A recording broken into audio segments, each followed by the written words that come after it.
ପ୍ରତିବର୍ଷ ଯେତେବେଳେ ଗ୍ରୀଷ୍ମର ତାତି ତାର ଚରମରେ ପହଞ୍ଚେ, ପୁରୀର ପବିତ୍ର ଭୂମିରେ ଏକ ରହସ୍ୟ ଘଟେ। ତ୍ରିଭୁବନର ସ୍ୱାମୀ ସ୍ୱୟଂ ଭଗବାନ ଜଗନ୍ନାଥ ଅଦୃଶ୍ୟ ହୋଇଯାଆନ୍ତି। ନା କୌଣସି ଦର୍ଶନ, ନା କୌଣସି ଆରତି, ନା କୌଣସି ମଙ୍ଗଳ ଧ୍ୱନି। କିନ୍ତୁ କାହିଁକି? ଏହାର ରହସ୍ୟ କ'ଣ, ଯାହା ହଜାର ହଜାର ବର୍ଷ ଧରି ଲୁଚି ରହିଛି? ଜ୍ୟେଷ୍ଠ ପୂର୍ଣ୍ଣିମା ସ୍ନାନଯାତ୍ରାର ପବିତ୍ର ଦିବସରେ ଭଗବାନ ଜଗନ୍ନାଥ, ବଳଭଦ୍ର ଓ ମାତା ସୁଭଦ୍ରାଙ୍କୁ 108 କଳସର ପବିତ୍ର ଜଳରେ ସ୍ନାନ କରାଯାଏ। କିନ୍ତୁ ଏହି ଦିବ୍ୟ ସ୍ନାନ ପରେ ତୁରନ୍ତ କିଛି ଅନାହୁତ ଘଟେ। ମହାପ୍ରଭୁଙ୍କୁ ଜ୍ୱର ହୋଇଛି, ସେ ଅସୁସ୍ଥ ଅଛନ୍ତି। ଏହାପରେ ମନ୍ଦିରର କବାଟ ବନ୍ଦ ହୋଇଥାଏ। ଆରମ୍ଭ ହୁଏ ଅଣସର, 15 ଦିନର ରହସ୍ୟମୟ ଏକାନ୍ତବାସ। ଏହି ରହସ୍ୟକୁ ବୁଝିବା ପାଇଁ ଆମକୁ ବହୁତ ପଛକୁ ଯିବାକୁ ପଡ଼ିବ। ସେହି ସମୟକୁ, ଯେତେବେଳେ ପୁରୀରେ ରହୁଥିଲେ ଜଣେ ମହାନ ଭକ୍ତ ମାଧବ ଦାସ। ତାଙ୍କର ସଂସାର କେବଳ ତାଙ୍କ ପ୍ରଭୁ ଜଗନ୍ନାଥଙ୍କୁ ନେଇ ଗଠିତ ଥିଲା। ସେ ପୁରୀରେ ଏକା ରହୁଥିଲେ। ଏକା ବସି ସେ ପ୍ରଭୁ ଜଗନ୍ନାଥଙ୍କ ଭଜନ କରୁଥିଲେ। ନିତିଦିନ ଶ୍ରୀ ଜଗନ୍ନାଥଙ୍କର ଦର୍ଶନ କରୁଥିଲେ ଓ ତାଙ୍କୁ ହିଁ ନିଜର ସଖା ମାନୁଥିଲେ। ପ୍ରସାଦରେ ଯାହା ମିଳୁଥିଲା ତାହା ଖାଇ ସେ ନିଜ ଜୀବନ ଯାପନ କରୁଥିଲେ। କିନ୍ତୁ ଦିନେ ନିୟତି ନିଜର ରାସ୍ତା ବଦଳାଇଲା। ମାଧବ ଦାସ ଗମ୍ଭୀର ଭାବେ ରୋଗଗ୍ରସ୍ତ ହୋଇପଡ଼ିଲେ। ବାନ୍ତି, ଝାଡ଼ା, ଜ୍ୱର। ତାଙ୍କ ଶରୀର ସମ୍ପୂର୍ଣ୍ଣ ଶିଥିଳ ହୋଇପଡ଼ିଲା। ସେ ଉଠିବା ବସିବା ପାଇଁ ମଧ୍ୟ ସମର୍ଥ ନଥିଲେ। ପ୍ରଭୁ, ଏବେ କେବଳ ଆପଣ ହିଁ ମୋର ରକ୍ଷକ, ସେ କହିଲେ। ଏକଦିନ ରୋଗରେ ଦୁର୍ବଳ ହୋଇ ମାଧବ ଦାସ ଅଜ୍ଞାନ ହୋଇପଡ଼ିଲେ। ତାଙ୍କ ଭକ୍ତଙ୍କୁ ସଙ୍କଟରେ ଦେଖି ସ୍ୱୟଂ ଭଗବାନ ଜଗନ୍ନାଥ ସେବକର ବେଶରେ ପ୍ରକଟ ହେଲେ।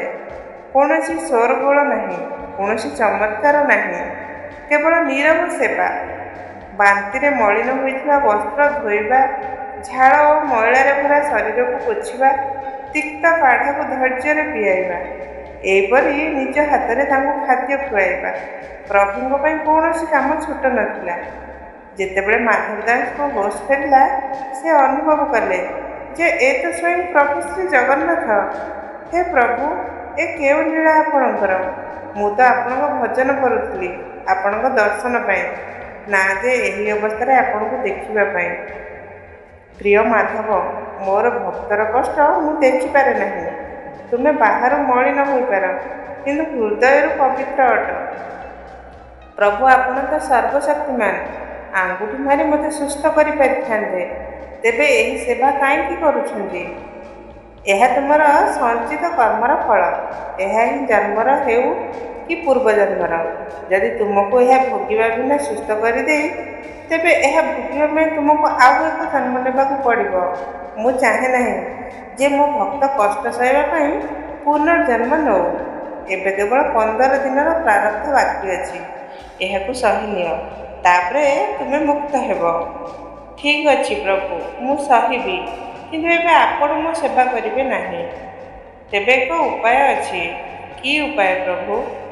ଏଠାରେ ନୁହେଁ, ଶ୍ରୀମନ୍ଦିରରେ ଯାଇ ମୁଁ କରିବି। ତୁମେ ସୁସ୍ଥ ହେବ ଓ ମୋତେ ମଧ୍ୟ ସେବା କରିବାକୁ ପଡ଼ିବ ନାହିଁ। ମାଧବ ଦାସ କେଉଁଠି ଜାଣିଥିଲେ ଯେ ଏହା କୌଣସି ଉପାୟ ନୁହେଁ, ବରଂ ଭଗବାନଙ୍କର ମହାନ ତ୍ୟାଗ ଥିଲା। ପ୍ରଭୁ ମାଧବ ଦାସଙ୍କର ଅବଶିଷ୍ଟ 15 ଦିନର ପ୍ରାରବ୍ଧକୁ ନିଜ ଉପରେ ନେଇଥିଲେ। ଏପଟେ ମାଧବ ଦାସ ଚମତ୍କାରିତ ଭାବେ ସୁସ୍ଥ ହୋଇଗଲେ। ସେ ଆନନ୍ଦରେ ଭରି ଭଗବାନଙ୍କ ଦର୍ଶନ ପାଇଁ ଚାଲିଲେ। କିନ୍ତୁ ମନ୍ଦିରରେ ଯେଉଁ ଦୃଶ୍ୟ ଦେଖିଲେ, ତାହା ଅବିଶ୍ୱସନୀୟ ଥିଲା। ଭଗବାନ ଜଗନ୍ନାଥ ଅସୁସ୍ଥ ହୋଇପଡ଼ିଛନ୍ତି। ତାଙ୍କୁ ତୀବ୍ର ଜ୍ୱର ହୋଇଛି। ପ୍ରଭୁ, ଆପଣଙ୍କୁ କିପରି ଜଣାପଡ଼ିଲା ଯେ ପ୍ରଭୁ ଅସୁସ୍ଥ? ତୁମେ ଆସିବା ପୂର୍ବରୁ ଏକ ଆକାଶବାଣୀ ହୋଇଥିଲା, ସେଥିରେ ମୁଁ ଜାଣିପାରିଲି। ପ୍ରଭୁ, ଆପଣ ଏ କ'ଣ କଲେ? ମୋ ରୋଗକୁ ନିଜ ଉପରେ ନେଇଗଲେ। ତୁମେ ସବୁବେଳେ ମୋର ଧ୍ୟାନ ରଖିଛ ମାଧବ, ତେଣୁ ଏତିକି ତ ମୋତେ କରିବାକୁ ହେବ। ମୁଁ ଅଳ୍ପ ଅସୁସ୍ଥ, 15 ଦିନରେ ସୁସ୍ଥ ହୋଇଯିବି। ଦେଖ, ଏବେ ମନ୍ଦିରର କବାଟ ମଧ୍ୟ ବନ୍ଦ ହୋଇଗଲା। ତୁମେ ଏବେ ଘରକୁ ଫେରିଯାଅ। ମାଧବ ଦାସ କହିଲେ, ଯିଏ ସମଗ୍ର ସଂସାରର ଦୁଃଖ ହରଣ କରନ୍ତି, ସେ ସ୍ୱୟଂ କଷ୍ଟରେ ଅଛନ୍ତି। ଏହି ଅବସ୍ଥାରେ ମୁଁ କିପରି ତୁମକୁ ଛାଡ଼ି ଚାଲିଯିବି? 15 ଦିନ ଧରି ମାଧବ ଦାସ ବାହାରେ ବସି ଭଜନ ଗାଇ ଚାଲିଲେ, ଯାହାଫଳରେ ତାଙ୍କ ଅସୁସ୍ଥ ସଖାଙ୍କ ମନ ବାହାର ହେଉଥାଏ। 15 ଦିନ ପରେ ସେ କହିଲେ, ଆଜିଠାରୁ ପ୍ରତିବର୍ଷ ମୋ ମନ୍ଦିରର କବାଟ 15 ଦିନ ପାଇଁ ବନ୍ଦ ରହିବ। ଯେତେବେଳେ ମୁଁ ମୋର ସତ୍ୟ ଭକ୍ତମାନଙ୍କର ରୋଗ ଓ କଷ୍ଟକୁ ନିଜ ଉପରେ ନେବି। ସେହିଦିନଠାରୁ ପ୍ରତିବର୍ଷ ସ୍ନାନଯାତ୍ରା ପରେ ଭଗବାନ ଅସୁସ୍ଥ ହୁଅନ୍ତି। 15 ଦିନ ପରେ ଯେତେବେଳେ ଭଗବାନ ସୁସ୍ଥ ହୁଅନ୍ତି, ତାପରେ ଏକ ଭବ୍ୟ ରଥଯାତ୍ରା ଆୟୋଜିତ ହୁଏ।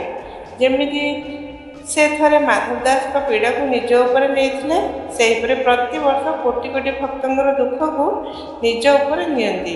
କିନ୍ତୁ ସର୍ତ୍ତ ଏହା ଯେ ଭକ୍ତି ସତ୍ୟ ହେବା ଆବଶ୍ୟକ।